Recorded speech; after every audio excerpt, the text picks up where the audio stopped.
ప్రపంచంలో 200కు పైగా దేశాలున్నాయి.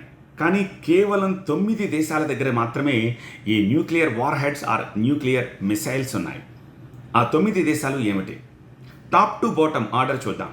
Very first Russia, ఆ తర్వాత అమెరికా, తర్వాత China, France, Britain, India, Pakistan, Israel and last North Korea.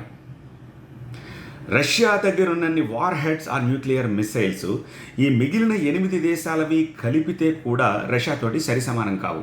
Russia దగ్గర అన్ని వార్ హెడ్స్ అండ్ మిసైల్స్ ఉన్నాయి. అన్నీ ఉన్నా సరే రష్యా ఓ పక్క యుక్రెయిన్తో యుద్ధం చేస్తున్నా సరే ఎప్పుడు ఆ న్యూక్లియర్ వెపన్స్ని వాడలేదు. న్యూక్లియర్ వెపన్స్ని వాడతామని యుక్రెయిన్ని భయపెట్టను కూడా లేదు. మధ్యలో ఎవరో ఒకరు ఇద్దరు మాట్లాడి ఉండొచ్చు కాక స్ట్రైట్ అవే ప్రెసిడెంట్ దగ్గర నుంచి మాత్రం ఆ మాట మనం వెళ్ళలేదు.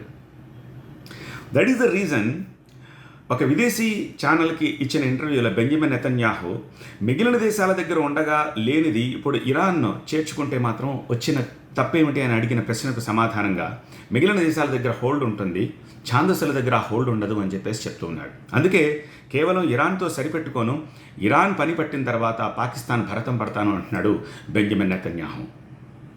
Stockholm International Peace Research Institute ఈ డేటాను వెల్లడించింది. ఏ దేశం కూడా మా దగ్గర ఇన్ని warheads or nuclear missiles ఉన్నాయని బాహాటంగా చెప్పదు. చైనా అండ్ కొరియాల నుంచి అయితే మనం అస్సలు ఎక్స్పెక్ట్ చేయలేము ఇది.